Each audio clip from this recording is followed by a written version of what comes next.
Welcome to the Restoration Group podcast, where we are sometimes silly, but we are always serious about investing in Oklahoma City leaders who desire to integrate their work into their Christian faith.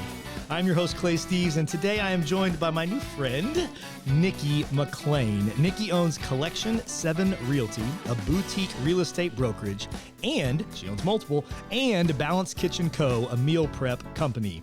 As a realtor serving the OKC Metro, Niki is passionate about supporting her community and nonprofits. She has a heart for helping others prosper both personally and professionally.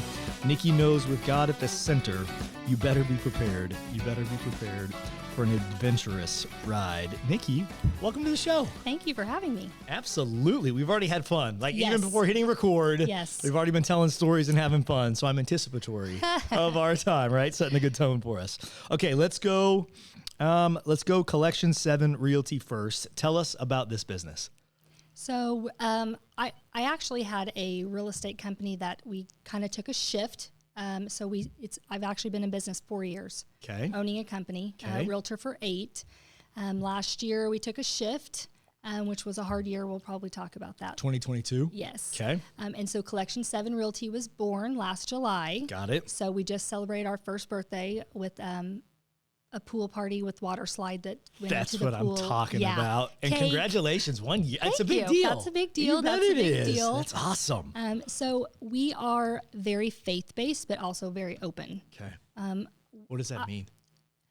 I don't feel like you have to know Jesus to be there. Come on. You should be there because we'll show you who Jesus is.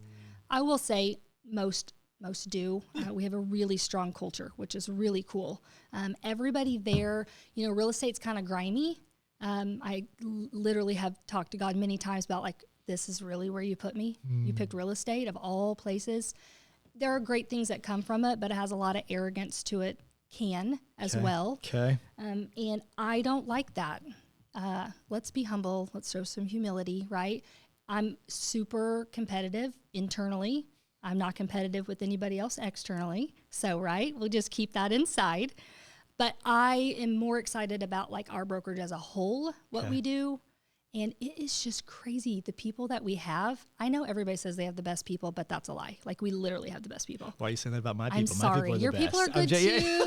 You're in a different place. I know. Just for the real estate part, yeah, right? There we go. Yeah. But most of them are the same way, where they're like, yes, I'm building a business. Yes, I want to grow, right? We all have to make money to live. But they're like, but that's not the whole picture. And so that's what we're trying to show other realtors that come in, maybe break the mold, especially if it's a realtor that's been in the business for a while and they've seen that other side. And then they come to us and they're like, whoa. You guys are talking about you have to have time for rest and you've got to pray and numbers aren't everything. There are other ways that you can have growth and success that are not just number based. So that's really what we're trying to build, the culture there. It's just rare. We have almost 40 people and we have zero drama, knock on wood. Might be fake, but yeah, either way. Everybody's figured out that they can cheer themselves on while cheering other people on. It's all abundance, right? Abundance mindset. There's no reason. There's enough houses for everybody, right? So we're not in competition with each other. And so anyway, that's what we're building. That's really kind of the basis behind Collection 7. Is it OKC focused? The Metro. The Metro area? Yeah. We can write contracts through all of Oklahoma. We do a lot of referrals out of state, but for the most part, we're Metro. How has the last year been? Hasn't it been a unique housing market? I know, but I'm sincere. So you're even talking about founding it. We're a year old, not too long ago, but it has been, they're out of COVID, there was the big boom and then all these pieces, but then we've been calibrating back down, right? So how's that experience been? And maybe we'll talk, I know we will. We'll go backwards and talk more about 2022 and previous, but for you now, starting the business, you're talking about great culture, great people, 40, is that what you just said? Yep. Talk about how dealing in a unique market, and it's not unique of all time, but it's unique. Well, maybe it is. Yeah, Maybe it is. Yeah, Okay. It's pretty unique. I think I got so worn out of the word unprecedented. I know. I'm like, everything can't be unprecedented exactly. that we've been through. But yeah, just talk about that experience in the last year. Right. For you building a healthy culture, building a business in a challenging real estate time. Yeah, I'll go back actually 4 years because I had 4 years pre-COVID. Okay. Right. That's how the world worked. Okay. Pre-COVID versus post. Every year since COVID has been okay, let's just throw a dart at the wall and let's see what the trend's going to be this year. Yeah. Great, we figured it out. Then 21 comes. That's right. Okay, here we go again. Yep. Let's see if we can figure out a trend. Yeah. It's been like that. Yeah. I think 23, 22 was still in that crazy, I spent a lot of time shifting. And so that was kind of a different mindset for me. Going into Collection 7 as me as the solo owner. Yeah.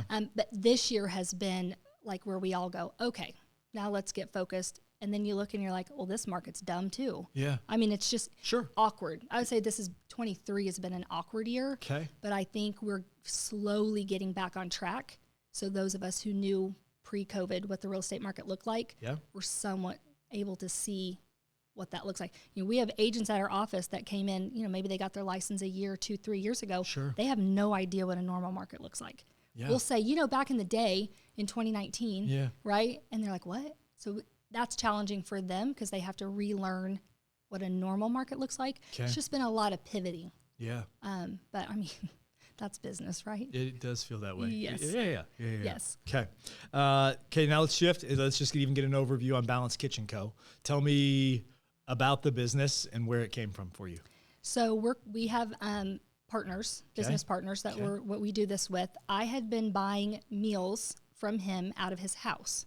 So years ago. Okay. And it was life-changing for me. You know, real estate, you're busy. I needed healthy options. You can't just stop by anywhere and get one. The meals warm up in like 1 to 2 minutes. And it was like, every time I would talk to him, I would be like, Ryan, this is genius. Like, nobody knows about you. Nobody knows, like, the trick behind Local as well? Like he's, okay. Yeah. In fact, I helped him buy a house. Okay. That's how we, you know. Got it. Yeah, sure. His mom was Lola's pre-K, my youngest pre-K teacher. So we got a lot of history here. But nobody knew what he was doing. And the trick was, it wasn't just like, oh, he makes meals you can warm up. He knew what meals would warm up well. Okay. There's a trick to that, right? Yeah. And so I just, you know, kept nudging. And if you know him, he's very soft-spoken, but he, like, amazing chef, like amazing. And obviously I love his wife too. And so it was just slowly like, hey, have you guys thought about that? And then they called us one day and we said, we would be interested, my husband and I, in maybe backing you guys for this business. I just really think that Edmond needs it. It'll be really great. And so they called one day and they said, okay, we're in, but only if you're 50-50 business partners with us. And so my husband and I, who know nothing about restaurants and food, sure, this sounds like a great idea. It has been really fun. It was really fun to build that. Okay. I thought that it would serve more people like me, working parents, they're on the go. Okay. And we do, but our biggest demographic is the elderly community because they can't buy meals that are healthy for two. Okay. And some of them, you know, the older you get, the less you eat. Yeah. Some of them will buy a meal and that'll be 2 meals for them. Yeah. And it's easy, it warms up, it's healthy. And so that's been, I think, our biggest shock out of this. Isn't that interesting? That is intriguing. Yeah. How long did the business, was it before you began to realize that, like, market response to the product? Was it early? No, intriguing. Okay. I would say, of course, I'm kind of on the back end of things, but I would say probably earlier this year. Okay. That it was finally like, golly, we're seeing a lot of, maybe even the end of last year, just elderly come in consistently. Very cool. And you can pre-order and come pick it up on Sunday. Is there a delivery, or do you have to come pick it up You have to pick it up. At this point, there's no delivery yet. Why are you making that face I'll when say I say it? Because we've looked into it and it's like... All right. Yeah, that's just a whole different... And where is it located? Danforth and Kelly and Edmond. So right by Hobby Lobby. Yeah. A good location. Yeah. And we have, it's been really fun. Yeah. It's been interesting.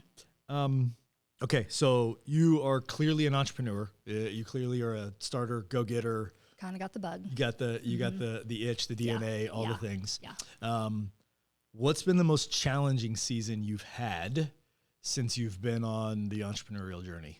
Oh, last year for sure. Okay. 22 of the whole year. Okay. So we started Balance. That was quick. Sorry.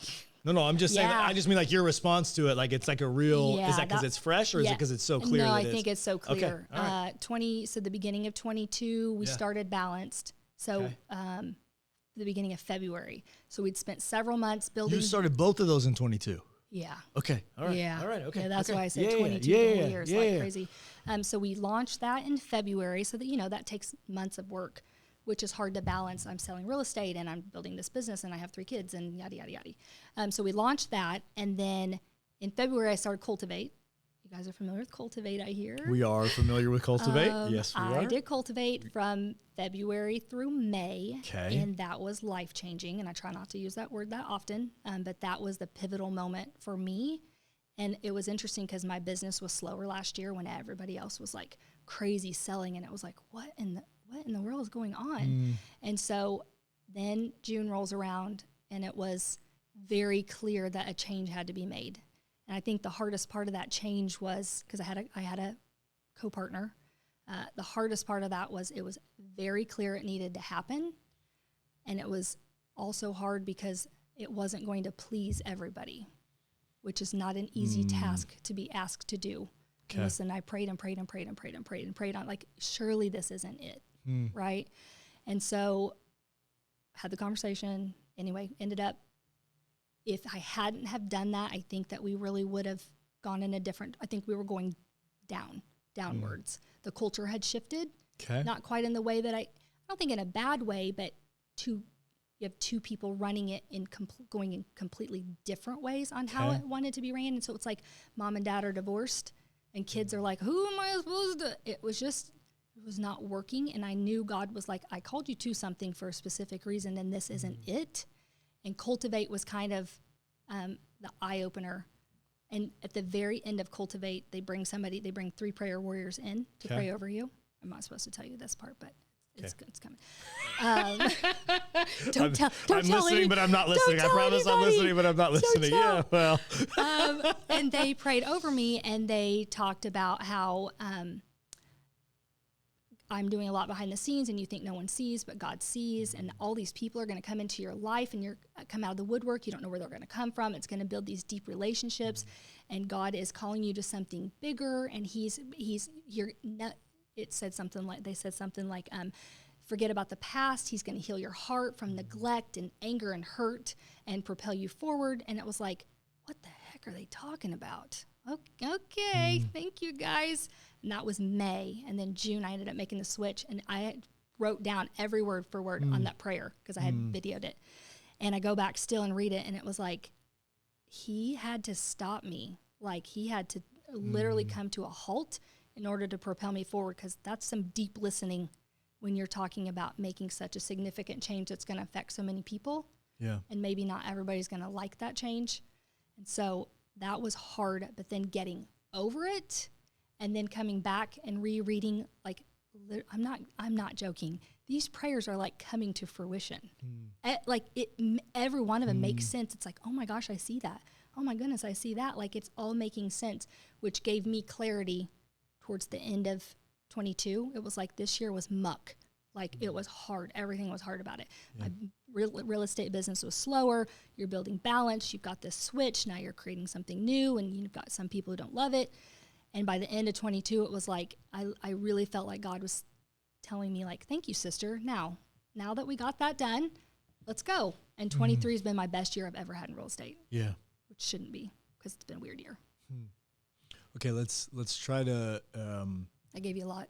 There was a lot there. So, I just want to sift on a few of those things real quick. So, and I know what Cultivate is, but let's even just take a second. So Cultivate is a venture accelerator here in Oklahoma City. That's some incredible leaders who love Jesus and are entrepreneurs. Yep. Essentially, they take other business leaders and entrepreneurs who want to align their work with their Christian faith, right? Redemptive entrepreneurship is their phrase that they use. And they put you in groups and then lead you through. I mean, you say it in your words, but because you experience it, I haven't. But well, they bring people in. So every time you meet, they bring a panel in. Okay. There's always a specific subject you're learning about, and then you have 2 one-on-one sessions with somebody. Yeah. Either on the panel or somebody that runs Cultivate. And so they're literally like, you sit down, they're like, what do you need? Yeah. And as a business owner, it's hard to find people. One, it's hard to find people that are at I don't want to say level as in it's like somebody's better or worse than somebody, but it is a different level when you're the owner of a business.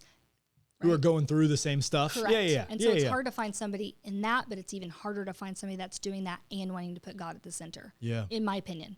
And so this was refreshing. So there was a community aspect, meaning that you had other people who are going through the same challenges that you're going through as an owner, as a leader, all these pieces, right? And as a follower of Jesus.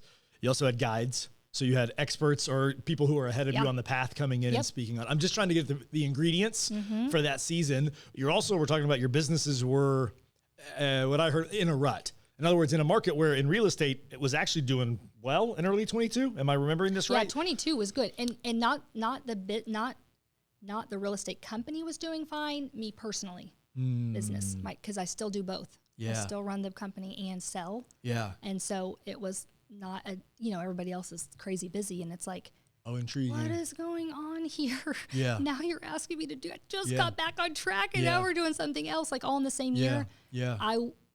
I wouldn't want to do it again. Yeah. But I would do it again.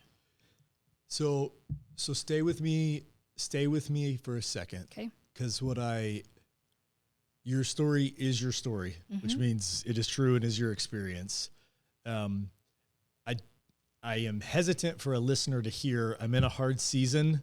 I took a step of obedience, which then guarantees business success outcome. Sure. You know what I mean? Like a name it and claim it kind of a piece. Yeah. I guess talk with me about the faith element for you in taking the step, where if the results hadn't been up and to the right, even when the market's bad, I guess process for me that piece: obedience, following, being faithful, taking the step out in your business, what that looks like, even if the results aren't the earthly business success. I think I was surprised by how quickly the success came. Okay. I went into it anticipating, knowing you're basically going back to ground zero. Even though you had built a company for 3 years and you've got these people here, you're essentially going back to zero. You're changing the dynamics. You could have nobody come with you. You could take this leap of faith and everyone say, sorry, Niki, I don't want to come to your company. Yeah. And you've got this company with you and you. And so I felt so strongly that this needed to happen that it was like, if they don't come, they don't come. Yeah. Right? That's not an easy task. No. I think it was probably a little easier for me because even if the real estate company, let's say it didn't have success, I still had my personal business too. So it's like a multiple. Yeah. So I don't know if you want to call that like extra faith, or if you want to call that as like, well, I got a few things in the pot that's like, okay, you could fall back on this, you could fall back on that. I think the scariest part was like, what if no one comes? Yeah. What if you're doing this and you weren't meant to do this, and you would have thrived if you would have just stayed in your place and kept your mouth shut and just done what you did. And then what happens? Yeah. So that was the hardest. It just was a hard season. Yeah. Yeah. But I still would do it again. Yeah. Not for success based on numbers. Come on. Just for when people came, and we were about a month in, and a huge group, most came, and they said to me, it feels light. Like, it still makes me tear up. They're like, this culture feels light. This feels like what it's supposed to feel like. Then you look back and you're like, okay, God asked you to do something hard and you did it. Great. And now you're showing other people like hard things can happen. Will it be successful? Who knows? Yeah. Right? The public could look at you and go, oh, wow, she's a Christian woman and now she's taken a change. And, there was a lot of yuck that could have gone with that. Yeah.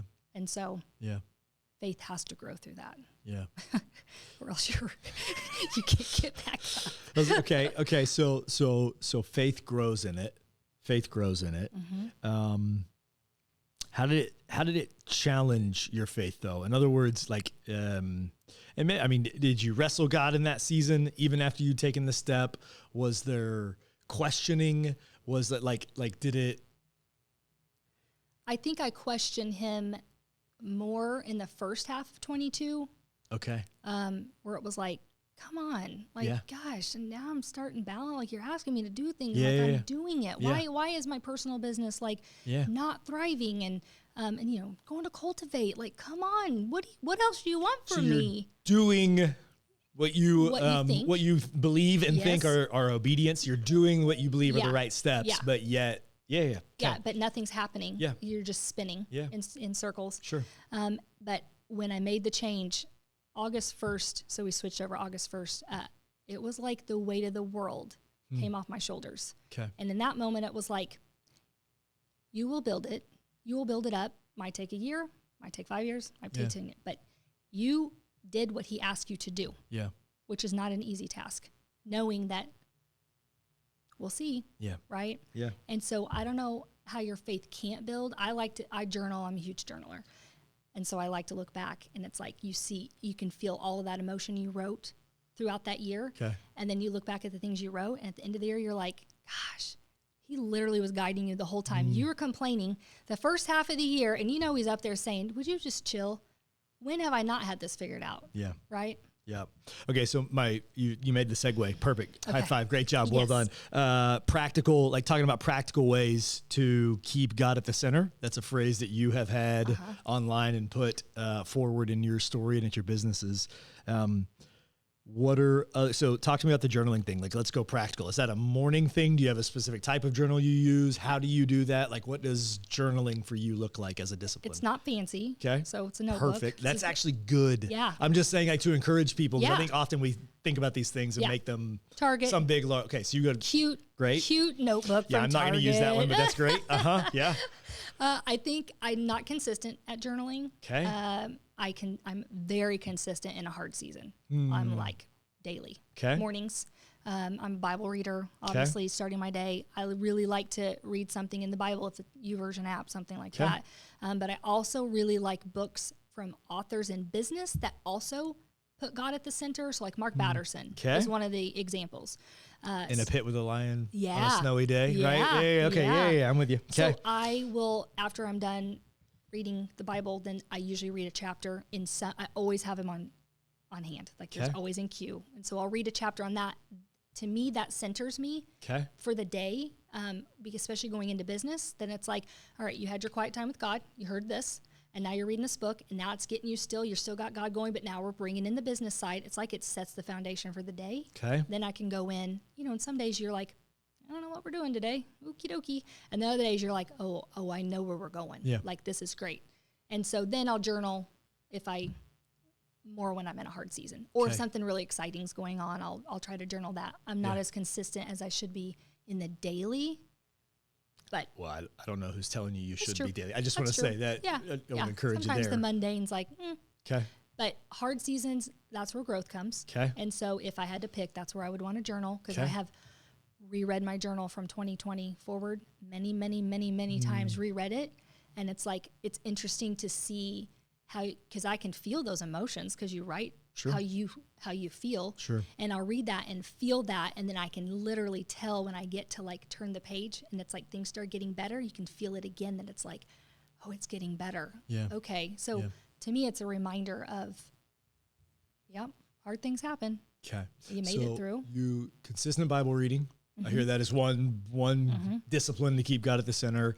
You utilize outside resources or other authors who are followers of Jesus but have a business lens, almost as even like a transition into the business day. Yep. That's an intriguing thing that I've never thought through, to be able to go from the Bible to some piece like that helps you even bridge it practically. Yeah. Go into the day, journaling in hard seasons. Any others that have been essential or contributing to you being able to keep God at the center through the ups and downs, the waves of the entrepreneurial journey? Well, I kind of like to go against the grain sometimes. And so when people say you're not supposed to talk about God in politics, I'm like, oh, okay, watch me. That's great. You said that. We're going to put a little bit more stuff on our Facebook page. That's funny. I think it gives people permission, because we've heard it so long, right? Have you heard that too? Like, if you're in business, you got to be careful, right? Don't talk politics, because that's controversial. Don't talk right? And so it's like, to show people that can happen. Yeah. And it's consistent. Yeah. I'm a huge, Facebook is my business builder for my profession. Yeah. And so I share a lot on Facebook, vulnerability, good things, bad things, hard things. Yeah. And so I think you can go back and look at somebody. It's easy to use God as the pretty crutch in the beginning, but if you don't truly believe that, it won't stay consistent in your story, everything that you say. And so I think that gives people permission to be like, well, she's doing okay. Yeah. And she talks about God, and they pray at their meetings. And my philosophy is just if you don't feel comfortable with that, there are so many brokerages out there Yeah. We just may not be a great fit for you, but we're going to pray before meetings. That's just how we do it. Yeah. And we have prayer groups. We have Facebook Messenger with our agents, and you would not believe how many times people are like, please pray for me for this. We had a tragic accident with one of our agent's sisters this last week. No. Super hard, and everybody bands together. In fact, we have, it's called C7 Cares. We have a fund that we set back for things like this, and we've got 2 that run it. And so it's like crazy because the agents in our office will start blowing their phone up like, oh my gosh, what are we doing for this person? Do we have enough money in our C7 Cares Hold on. account? Let's pause there. C7, Collection 7. It's the name of the company. Cares. You have intentionally created a fund that you take a portion of the company's profits. No. Put it into how do you do it? How do you do it? Yes, I can use. Yes, I use some of my profit too. But we as collectively as a group, put money in. Okay. And so we'll just be like, hey, funds getting low. If anybody wants but to contribute. But you what I'm saying is you proactively do this so that you've got cash in the fund. Yes. And then life circumstance happens to someone within your sphere of C7. Yep. And you then have the ability to act and, act in service. But one way of service is to financially support them or pay for something. Yep. Meals, different things like that. That's really cool. Yeah. It's, when you start a business, it's like everyone looks to you. Like, what should we do? Yeah. What should we do? And so it's nice to bring up other people where it's like, you really have a heart for service. I have a heart for service too. Yeah. But you guys are, this would be great. You're interested in it. It would take a little bit off my plate. I'll still collaborate, but can you be the eyes? That's great, Niki. So they love it too. And we've had a couple people have babies, and so we'll do something separate. We had diaper showers for both of them. Yeah. You look up, you got $600 worth of diapers. Comes at you fast. Right? Comes at you fast. So everybody's on board with this, which is great. That's fun. I like it. Okay, we're courageously authentic and not polished. My timer's off. So do you have a timestamp for me in any way, shape, or form? Perfect. See, now we know where we are. So good. you know what? We just talk about it. We're not afraid of these things because we're not about a perfect production. Okay, so the old partnership, one nuance I want to ask about, was that 50-50? Yes. Okay. And then your other business is 50-50. Yes. What lessons have you learned that you are applying differently or think about? Because there's kind of the old adage of like getting a 50-50 partnership, and that can be really challenging, right? And I guess I don't know what the old adage is other than that, you can get stuck in that spot. That's right. Talk to me about maybe lessons you learned from the previous experience that are helping you to thrive on the Balanced Kitchen Co. side in a 50-50 dynamic. I think you need to know people deeper before you get into a 50-50 partnership. Okay. On a deeper level. Okay. You can know people more surfacey. Okay. But you don't know their business practice, or you don't know how they are behind the scenes, and I'm not saying anything bad like that. It's just people are different. And if it's like a marriage, if you don't know who you're marrying really well, and then you start living together, it's like, oh, I didn't know he leaves his dirty socks on the floor. Okay. Sure. And so some of those are deeper subjects that affect things deeper. And so I feel like that, and I don't know that I would tell you how to perfect it. Because it's really hard. Because even when you get into marriage, right, you can't know everything about the person. There's an element of, So I think for balanced, I think that's a different story because our chef so we're 50-50, but our partner is our chef. Yeah. And so he's in charge. Yeah. Like that, he knows he's ran all kinds of, food industry stuff. And so we're more, this is interesting. This dynamic is like the four of us, each person has what they're really great at. And so like he's really great at the chef part. And everybody's aware of everyone else's strengths and or weaknesses. Yes. Okay. And I think what's different too, in my previous business, we both did the same thing, both sold real estate, but not all of our real estate was together. We still had our own businesses. Okay. Right? Because my own real estate business that's a complicating structure and even setup. Yes. Interesting. Yes. Okay. And so figuring out balance on who does what, that was a little harder. Okay. Balance is different because everybody has their thing.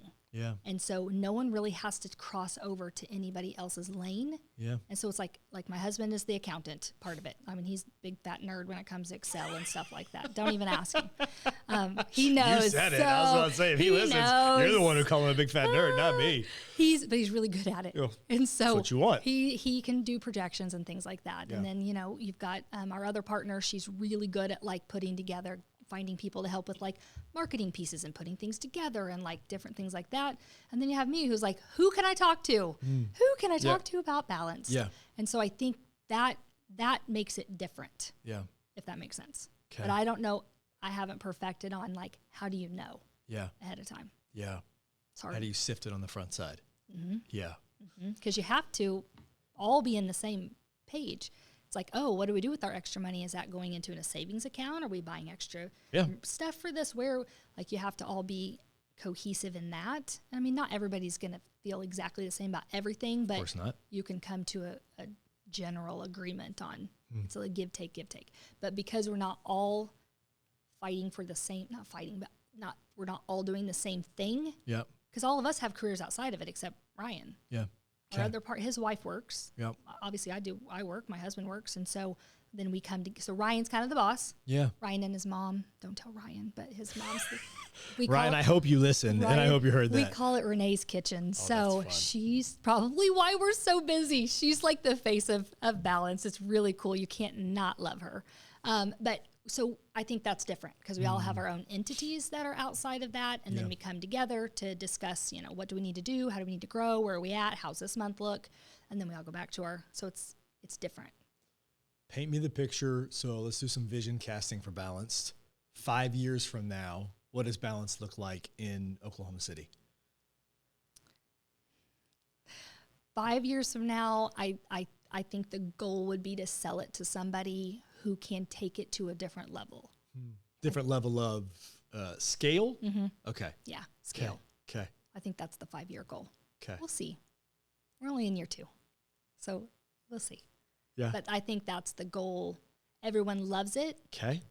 It's very time consuming for Ryan. And then, when he when he steps out and he's got to be the manager now instead of the cook, you're just talking a different dynamic. Yeah. But he is the heartbeat. Yeah. Like without him, we're not balanced. Yeah. So Pun intended. Pun intended. Exactly. Yeah. Uh-huh. So I think that's the direction. We want it to be really great. Okay. And very much standing up on its own, and people have come to love it, but we know that it can go great in other places and go bigger. Yeah. And I don't know that with the way our structure works, business and stuff like that on the outside, if the goal is for us to go bigger ourselves, it's more like we've created this, sell this, and then let somebody just take it and run. Yeah.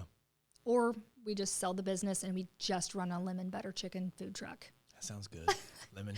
That's our number one. Butter. Oh. Lemon butter chicken. Yes. That's the number one seller? Oh. Not even close? Not even close. Really? Nothing touches it. Okay. Nothing touches it. It's like, gosh, had we known that, it'd been a whole lot cheaper. We'll drive that food truck around, right? That's and funny. they love the other meals too, but it is our number one Die Hard. Okay. That's really good. All right. I should have brought you some. Maybe next time. Maybe next time. We'll find a way. Okay.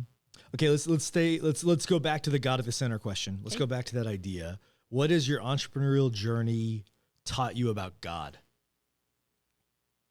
Because you even talked about how you can use a resource, right? Like read the Bible, and then I'm using something to help me transition and recognize the biblical applications to business. Now think about it the other way. How has it informed even your understanding or relationship with God being an entrepreneur? Well, I think it's deeper. I think it forms a deeper relationship with him. Okay. You read all the time. It's like, don't pray mundane. Like, be bold in your prayers. Like, God ask me, right? Yeah. And so I think it started small, and then it's like you see things happen, and then you're like, we can go bigger. Okay. And again, it's not bigger monetarily. It's bigger reach. Like we can reach more people, bigger community, more people. There are people out there who want to do real estate that are not in a good situation, and they're going to be looking for us. And like, how do we grow that? Yeah. And I think it's been fun leaning on him probably more than I had. Before that, I was a dental hygienist, and it was like, get up, go to work, do your job, come home, love your kids. And not that I don't love my kids running a business, but it's a different, there's no hourly, right? Not. It's not No. 8 to 5. No, there is so no it might be structure. 6 to 8, and then it might be, and so I think it's been fun to learn more about if you listen, he really will tell you where you're supposed to go. Yeah. And I don't get it right all the time. Yeah. There are plenty of times that he's just shaking his head like she is never going to get this. Yeah. But there are times that I will hear something so vividly, and it's like, how can you not? And then you put it into works, and then you see what happens from it, and it's like, I call it a God wink. It's like God wink? Yeah. Oh, that's it's fun. like a little wink from him, like, you listened and this turned out really great the way it's supposed to go. Again, reach who you're impacting people wise. So I think that's made my faith deeper. And I will tell you, we have a lot of agents at our office that have taught me about faith. Their relationship with God is different, and the way we share different things. We don't just talk about real estate. In fact, half the time we're not talking about real estate, talking more about self and care and God and things like that. And so it's been interesting. We have a prayer warrior at our office. I learned it from a guy at Cultivate. And so her job is literally to pray over the office. And so if we have a specific prayer request, we call her, or she and I'll get together and we'll pray over what we need to do. That has deepened my relationship, watching other people, how their relationship is with God. It's cool. You get to see you don't get to see that very often. I don't think with people. You go to church with people, and if you have a smaller group, maybe you see it. But I don't think that we really get to have conversations and see how people, how their experience with God works. It's like encouraging each other. Like, listen, I went through that, and I prayed and did this and da-da-da-da. And it's like, oh, that's so encouraging. That's a great idea. Or I do this. If I'm having trouble praying, I do this. It's just like business, right? I'm struggling in this area. What are some things I can do? And you brainstorm. Well, the same thing with how your relationship is with God and where you stand. So that has deepened my faith for sure. That's good. Yeah. What problem or challenge are you wrestling and struggling to solve as a leader right now? The growth of the company, the growth of Collection 7. Okay, on C7. Okay. I'm not a recruiter, and there are real estate. Of more agents? Mm-hmm. Okay. I don't want to recruit. It's intriguing. I don't Unpack like that, because you're a people person, you're a networker, yeah. I will, if you are looking for somebody, I'm your girl. Let's get together. But if it's recruiting them to you, and I will never. And if you're happy where you are, that's fantastic. You should stay at that brokerage. Okay. If you're not happy, let's chat and see if maybe we're a fit. But I'm never going to spam people, send out mass texts, send out mass emails. Is that a common thing? Oh. Okay, sorry. I'm asking that in ignorance. Like, I get text from brokerages still. Okay. And says, are you happy where you're at? I'm like, well, last time I checked, I am. I own it. Right? I hope so. I mean, if I'm not, I should probably shut it. Yeah. And so our agents talk about that too, because it can get aggressive, right? You get somebody that's really blowing you up because they'll go look at your numbers. And it's funny. You can look, that's public record. No. Well, you probably could find a way, but brokerages can look up people's numbers. Okay. And so what you'll find is, nobody's calling you in the bottom. And then as you start to grow and become maybe a top producer, the phone starts ringing more. Okay. And so it's like, oh, we offer this and we offer this and we have this. I hate that. Like, I don't want to do that. And so I think the struggle for me is like, how do you reach people? As I say, but your challenge is you need more agents. Yeah. So because we want to grow. You want to continue to grow. So the problem is, how do I do that but not do it the same way as the market standard? Yes. Okay. Now, our agents, if you want to use the word recruit for us, and that's the best method. Okay. It's like a referral. Anytime you get a referral, if an agent brings somebody to me because they've had a great cross-sell with them or they know them, 9 times out of 10. Cross-sell meaning they were working on the buyer-seller side together on a transaction. Got it. Yes. Yeah. Okay. And so 9 times out of 10, they'll come talk, they come over. That's my struggle. It's like, how do you get out there and talk to people that would be a good fit without being salesy? So how are you cascading that to your agents? How are you encouraging them in a integrity-filled, I can't remember the word you used earlier about the real estate, grimy? I can't remember the word you used, but I'm just like how are you trying to solve it? They feel the same way, which is nice. And they're on the other side of it where they get the recruitment. Sure. So typically it's more of our we call them peak performers. I don't like the word top producer either. Peak performers, you sell a certain amount in a year. Yeah. You're in this group, and we meet once a month, and it's more of a high level, but we talk about everything, business and different things like that. And so that's more the group that we talk about it. And so I need to do a better job even of just talking about that more. Like, remember, if you see, because it's not their job. Yeah. Right? But they too want great people to come. Sure. The more great people we have, the better our ideas come, the more we grow. Yep. And so that really is the best. That, and I would say like our preferred partners. So like we have certain title companies we do a lot of work with that we've built a relationship, and lenders and things like that. They are our microphone. Yeah. Okay. And so, but it's still a challenge because you grow slower that way, but you also grow the right way, which I'm okay with that. Yeah, because it's going to stick. I don't want a revolving door. It's going to stick. It's going to be sustainable. Yeah. And it's going to be culturally aligned, which has clearly been a passion for you. Yeah. When I want to know them. Like if I brought on 10 people every month, there's no way I can personally know who they are. But if you bring on one, then you bring on another. So it's slow. Yeah. But like you get to integrate them into the culture, and then they become the culture, become like a family. And so that's really cool. Yeah. So I would say that's my biggest challenge. Okay. Well, I am encouraged and enlightened even about how you're processing it, and the part specifically, meaning how you're processing how to solve it. Sure. The part I love is how you are leaning into your people. Yeah. To even let them inform. Yeah. How the solution comes about, and that they really are a part of the solution. Oh, and I think that's fantastic scaled leadership, and that's really encouraging and enlightening to me. So good share. Thank you. Thank you. This is fun. Do you have any other final thoughts or topics you want to talk about before we land this plane, or encouragement for our audience as they go on their leadership, entrepreneurial journey, aligning it with their faith, keeping God at the center? I would say if you have the ability to form a small group that you all align, business owners to business owner, your values align, the way you do business aligns, hold on to that tight. Not within the company. You're talking about peers. So like people running a PT clinic or running this, running different businesses than you. Multiple businesses. Okay. And you are on the same page. Make it a point to form this group, even if it's once a quarter. You need these people. You don't know you need each other. But it's too easy to be like, I'm busy. Well, we're all busy, right? Everybody's busy. We have to invest in ourselves. I'm amazed. I have a group. I have a coach. Well, we have people from all over the U.S. There's like 8 of us, and only one has the same profession. Okay. And so I'm amazed at how much insight I get from them. I've got a CPA that I built a really good relationship with. What I get from her is like, she doesn't know anything about real estate. No. But the business side is the business side. That's good. So I think if you find people, especially local, I think it's important you've got to make that happen. Any suggestions or ideas? So there's somebody listening, they're like, great, awesome. Where do I start? Call me. Oh, okay, there it was. Fantastic. That's gold. Yes. Okay, good. Okay. I don't know, Mike.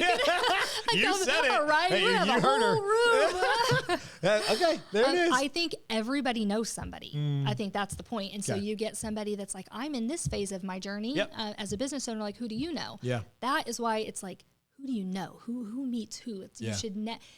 You should never meet somebody as an opportunity to be like, oh, I might be able to sell them a house. That's why I should meet with them, right? Yada, yada, yada. Yeah. But like, can we meet because he may know this person that may be a great fit for me, or he may introduce me to this. That's the networking that I think is so cool. Yeah. And so I think you go to somebody, like, do you know of anybody? I'm in the beginning stages of my business. Great. I know somebody else that is. Yeah. You should meet up with this person. Yeah. And so I think that's kind of how it's hard. It's hard to find people at the top to meet with. But if you find them, hold on to them. That's good. Yeah. Niki, thank you. This has been rich. This was fun. Absolutely. Absolutely. Thank you for sharing again your journey, lessons learned, challenges you're solving right now, and how you keep God at the center. Very inspiring and awesome stuff. So great to meet you today. You to our listeners and viewers, thank you for tuning in. Until next week, choose life. Thank you for tuning in. To find out more about how Restoration Group can serve you or your business, click the link in the show notes below or go to restorationgroup.co.